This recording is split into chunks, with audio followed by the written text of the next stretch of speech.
Is the soldier obsolete?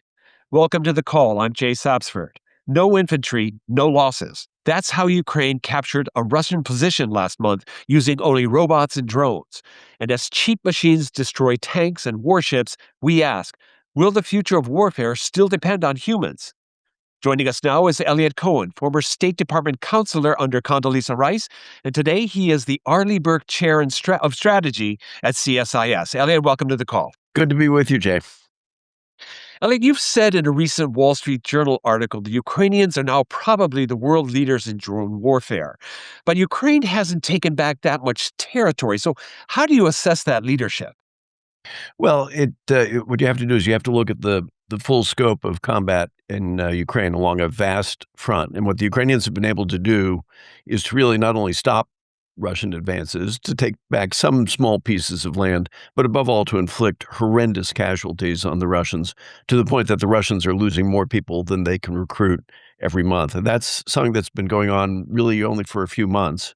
And they've done that very largely by having the most sophisticated drone warfare operation in the world, plus a lot of other stuff, to be sure.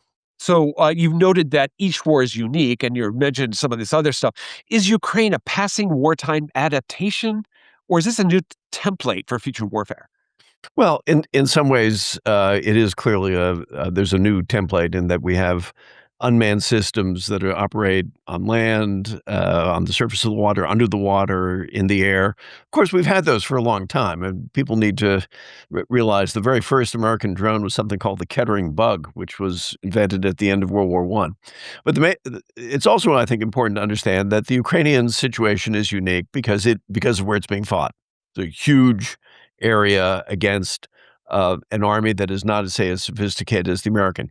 Every war is going to be different. So this Ukrainian war will not look the way, say, a war over Taiwan would look, or say the U.S. war with Iran. Now, Elliot, you say one of the old truths of successful warfare is the centrality of the defense industrial base. I want to drill down into this a little bit. Our producer is putting up a chart, and you can see that in drone production, China's way out in front of everybody else at more than 80% of the world total. Now, Ukraine is second, Russia is third, and everybody else is basically a rounding error. And this is both military and civilian use that we're counting here. And that's appropriate because China's industrial policy really draws no distinction between the two. So if drone capabilities are a big part of the future, doesn't this suggest that China has the edge? Well, they've got an edge in the they in general have an edge in manufacturing, and certainly the manufacturing of cheap, commercially available drones. But when we say drones, we're actually covering a huge family of aircraft, from things which can fly, maybe 10, 15, 20 kilometers at most, to things like some of the American or Israeli systems, for example, which can fly hundreds, thousands of kilometers and loiter for days. So you really have to be careful about what it is that you're talking about. I mean, I would say that we and a few other countries have the edge when you're talking about those very high performance systems. The Chinese can mass produce stuff, and they also produce the components. But let's remember, the Ukrainians are producing like something on the order of about 4 million drones a year. So there are other countries that are entering that particular market. So should the U.S. adopt China's approach, a more emphasis on industrial policy, more top-down direction, more civil-military fusion, that sort of thing? Well, there's absolutely a case for civil military fusion. The Pentagon always wrestles with that. The problem is the requirement system tends to push against having things which are commercial, off the shelf. Periodically, there are initiatives that the Pentagon launches to try to shunt those aside, but it's very, very difficult. But there's a larger problem here, which is that after the Cold War, we really necked down the defense industrial base to a few primes, a relatively small number of subcontractors, and we just are not producing at the scale that we need to. Now, there have been initiatives in recent years to improve some of that, and there have been improvements, but we are clearly well behind the Chinese when it comes to defense-relevant manufacturing in things like shipbuilding, for example. Okay, I'm going to get to the consolidated industrial base in just a minute here, but I did want to follow up on this notion of autocracies having an advantage over democracies. Is there more institutional patience on the part of an autocratic government that you just don't see in a democracy where you have this cacophonous decision-making process? Just wonder what your thoughts are on that. Well, there's some truth to that, but it's a very old observation. If you read Alexis de Tocqueville's Democracy in America, which is 1830s, after all. He talks a little bit about that. The truth is, autocracies have certain kinds of advantages. You have one person in charge. You can make certain kinds of long-term plans.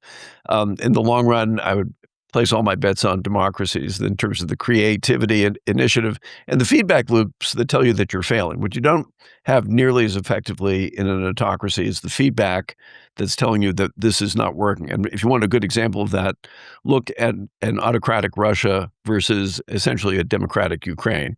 And there's a reason why Ukraine is doing much better these days than Russia is.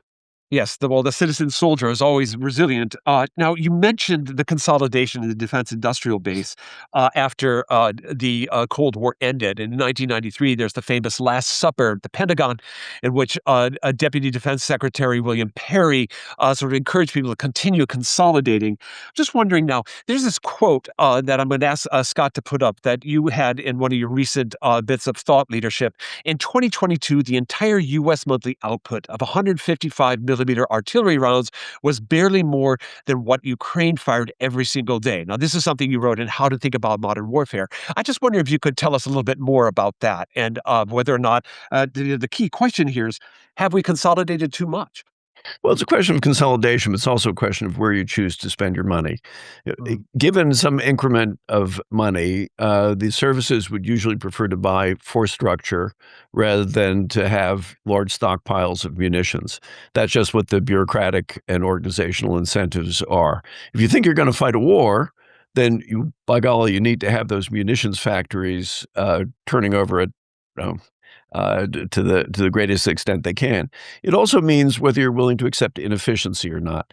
So, I often like to say, is it better to have two factories operating at 40% of potential as opposed to one operating at 80%? Well, the one operating at 80% is going to be a lot more efficient. It'll be cheaper in the short run. If you think you might get into a war, you want to have those two factories operating at 40% of potential. And that's the big problem. You've got to get people to understand that if you think you might actually engage in warfare, you're going to have to accept certain inefficiencies in peacetime. Well, I wonder if you could expound on this difference between industrial capacity versus the industrial ability to adapt. In that sense, a democratic capitalistic society might have an advantage. Or am I wrong about that? No, you're completely right about it. If I've been to Ukraine a number of times, one of the most interesting visits I had was with the folks who really sparked the drone revolution in Ukraine. These were a lot of bottom up initiatives. They were based on lateral connections between um, uh, companies which themselves were frequently had only been recently created, linking up with brigades along the front line. It was messy, it was chaotic, it was disorderly. That, in some ways, is the nature of Ukrainian society, but it fed very, very rapid innovation. And in many ways, very similar to what you saw with the Israelis, who also, let us remember, led the way in drone warfare with in their 1982 war with Syria, where they really, for the first time, demonstrated what you could do with drones against a modern air defense system, which they took down very, very rapidly. Now, you say that each war situation is unique. What are the lessons that apply to a potential conflagration around Taiwan, and what doesn't apply from the Ukraine example? Well, the main thing that applies is, of course, war remains war. It remains about human beings. It remains about politics. It remains unpredictable. It usually lasts longer than you think, and it's going to cost way more than you think. And I think that is just a lesson that keeps on getting learned over and over again. It's occasionally there are short, sharp wars, but more often the war that people think is going to be short and sharp turns out to be anything but. I mean, that was true, for example, in World War One. It's going to be it would be a very different conflict over Taiwan, in that that will not be primarily an infantry battle. That'll be a battle over contested sea space. And after all, Taiwan is something like 70, 80 miles from the Chinese shore. So this is much more about surface drones. It'd be subsurface drones. It would be about long-range missile strikes against key targets. Taiwan is a much smaller country than obviously than Ukraine, and therefore more vulnerable. But I think the main point I would make for the listeners here is it's very important to understand a war over Taiwan is not just about Taiwan. That very quickly becomes a much larger conflict between the United States and China, in the same way that December 1941 was not a war, did not turn out to be a war over Hawaii. It was a much larger Pacific war, and that really, I think, is how we have to think about it. Well, if in the case of a spreading battlefront, as you describe, one of our members is asking, my understanding is the U.S. still relies heavily on Chinese components in manufacturing drones. Isn't that a risk? It is absolutely a risk, and to its credit, the Defense Department is doing what it can do to try to disentangle itself from those supply chains. But the truth is, we do live in a world where there are integrated supply chains, and then actually this goes for the Chinese too. It's not the case that they are completely self-sufficient any more than we are. To the extent that we can be, we absolutely should be. But I think we have to understand this is going to be a risk no matter what. And again, I think to our credit, the government has woken up to that. How thorough they will be in their measures to secure the supply chain, that's a different matter. Now, another member is asking, I wonder if Mr. Cohen would comment on the close ties between the Gulf and Ukraine. And this comes in after President Zelenskyy visited Right. Ukraine, and it looked like a number of business deals were going down. What's driving that, and what does that mean for Ukraine's need for resources to keep fighting? Well, it is one of the unforeseen consequences of this war, and it's a very positive one, I think, for Ukraine. Ukraine probably has, in some ways, the most sophisticated air defense industry, and certainly drone defense industry in the world. Not at the absolute highest end of some of our systems like Patriot or THAAD, but in everything else, and in the software to integrate all that, to pull together the detection of incoming drones and missiles and so forth, and allocate systems against them. It's a very sophisticated industry.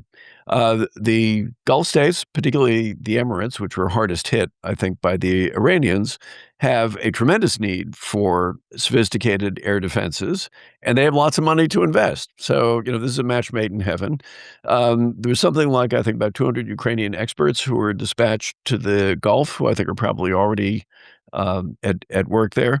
And I think there'll be another angle, which is I will not be at all surprised if the Emiratis decide to buy some of the offensive systems that the Ukrainians have been building, because they will want to hold at risk Iranian facilities in the same way that the Iranians have been able to attack and have attacked some of their key facilities, including nuclear power plants and even possibly water distillation plants.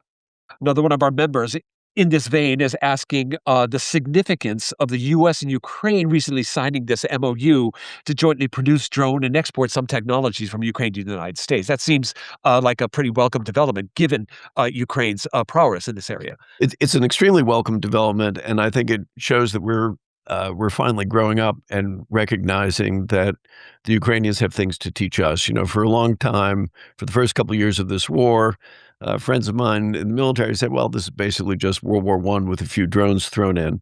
And it's not that at all. It's something very, very different. We have a lot to learn from the Ukrainians. We should be somewhat humble about it, but we have things that they most definitely do not have. So there's a logical match here, and I think it's really part of what is a very welcome trend of treating Ukraine as we should treat it, as an ally, as a partner, and not just as a charity case.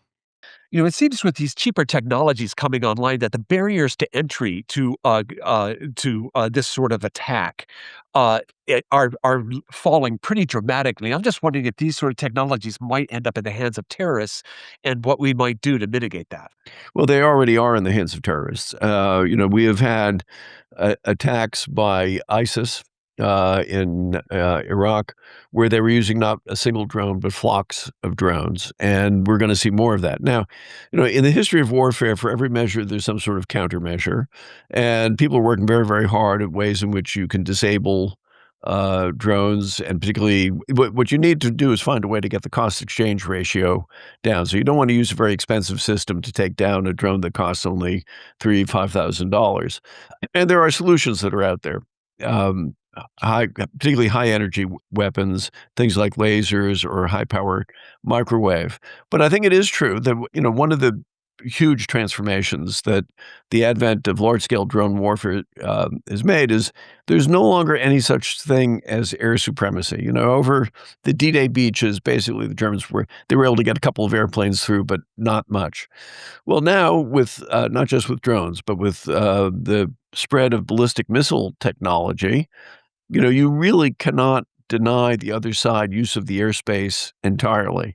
That's a very, very big deal, and it accompanies other changes. So everybody has access to space, which of course was not as true during the Cold War. There are now thousands and thousands of satellites up there. There's commercially available imagery is of a quality which, even when I was in government not that long ago, that was only something you would get from very highly classified systems. So, yes, unfortunately, the playing field is being leveled in some ways. Well, if barriers to entry are falling and wars are easier to start, does that in turn make them harder to end? I think the short answer has to be yes. I mean, war is despite, we're all fascinated by the technology, but despite all that, at the end of the day, war is about people. It's about politics, and to the extent that you're dealing with two sides, both of which think they have a chance, you're going to have wars that are going to be hard to stop. But again, this is not a new insight. Winston Churchill hurried off to the Boer War at the very end of the 19th century because he was afraid it was going to be over in 3 months and he would miss it. And he wanted to go as a news correspondent. Well, it went on for 3 years, shook the British Empire to its foundations. These sorts of things happen all the time in the history of war. And I think one thing that's really important as we enter what is going to be a new and difficult and in many ways more dangerous period in our history is that we have a deeper understanding of the broader context of military history. Well, Elliot, let me close with this. You're about to publish a new book that asks 7 questions every strategist has to answer. And one of them is, what's the theory of victory? How does the relevance or the prevalence of cheap, expendable machines change the theory of victory? And how will we know if we're getting it right? Well, a theory of victory is just a fancy way of saying, tell me the story, how this gets you, how what you're doing now gets you to where you want to be tomorrow. And I will just tell you, and partly from personal experience, that is a very, very hard question to get politicians and even military people to address because frequently they just don't know. It's not just a question of the technology, it's a question of the will of the other side. Where I think it's going to be harder is to the extent that the opposition thinks that they have a much better chance than they used to in the past. Your theory of victory may not be how they understand the the conflict that you're in. And it's why one of the most important things you can do is understand how do they think about the conflict. And I think we're seeing this play out really with the war between the United States and Iran. I think President Trump had a kind of a theory of victory. I think the Iranians have a theory of victory. They're based on two completely incompatible stories about what's going on. And in that, the technologies we've been discussing do play a role. Well, Elliot, you've reminded us that the war is still decided by people. Elliot is author of an upcoming new book to be released this fall called The Strategist: How to Think About War and Politics. Eliot Cohen, Arleigh Burke Chair of Strategy at CSIS, thank you so much for joining us today. My pleasure. All right, our audience has had their shot of informational espresso and is ready to tackle the rest of the day. Next week, we'll have a special guest, Neil Harrington, Senior Vice President for the Americas, here at the Chamber, and we'll ask Neil about the importance of the rule of law around the world. Miss a live episode? Catch the replay on our website, LinkedIn, or on YouTube. And you can also listen to the call's podcast edition on Apple, Spotify, or wherever you get your pods. Check out our Substack. Our essay this week, The Gist, delves into a question about the human role in drone warfare. Thank you to you, our members, for joining us today. This has been The Call, brought to you by the Global Intelligence Desk, asking the right questions to navigate uncertain times.